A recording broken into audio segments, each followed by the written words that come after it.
আমি আজকে একটু ঠান্ডা মাথায় বলবো, আমাকে হুড়া দিবেন না। লেট মি টক। জি বলেন। Sure, why not. তো এই যে আজকে দেশে যারা বসে আছে, যারা এই 24 সালের 5ই আগস্ট জঙ্গি হামলা দাঙ্গার মাধ্যমে যারা ক্ষমতার চেয়ারটা দখল করছে অবৈধভাবে, এদের কাছ থেকে আপনি কি আশা করেন?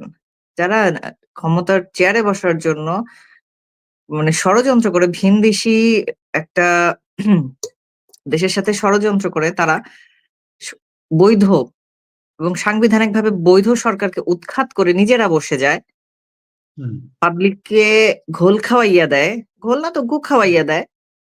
এরপর আপনি কিভাবে আশা করেন যে এই দেশে কোনো আইনের শাসন থাকবে, ল অ্যান্ড অর্ডার ঠিক থাকবে? আপনি কিভাবে আশা করেন? এবং সরি, গত ১৫ মাস ধরে আমরা যেটা দেখতেছি, একদম জুলাই মাস থেকেই দেখছি। ২০২৪ সালের জুলাই মাসে দেখছি স্নাইপাররা খুব প্ল্যান খুব সুন্দরভাবে এক্সিকিউট করা ছিল। যে আ কথিত জুলাই যোদ্ধা নামে, আমার জুলাই মুখ দিয়ে আসে না, ঝুলাই চলে আসে।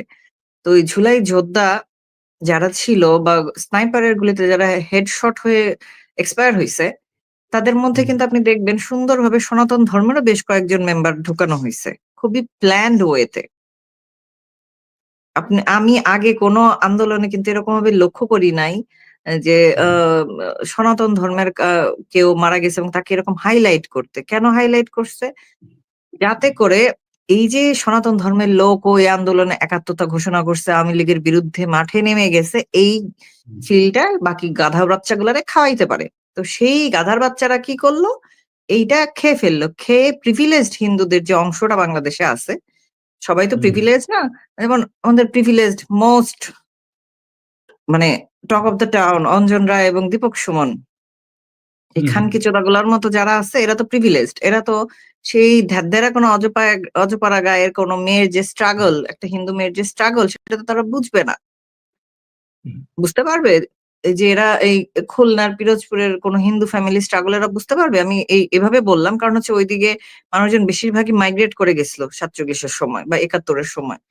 এখনো যারা আছে ওইদিকে তো জামাতি প্রভাব বেশি। সেজন্য আমি বললাম যে ওই সার্কেলটাতে একটা সনাতন ফ্যামিলি কিভাবে মেইনটেইন করতে পারে নিজেদের লাইফ, আপনি বলেন তো? এই অঞ্জন রায়, দীপক সুমন, খানকিচোদাদের মতো এরা ঢাকা শহরে বইসা সবকিছু প্রিভিলেজ পাইয়া নিজেদেরকে মনে করছে বাকিদের এই মূলাটা খাওয়াই।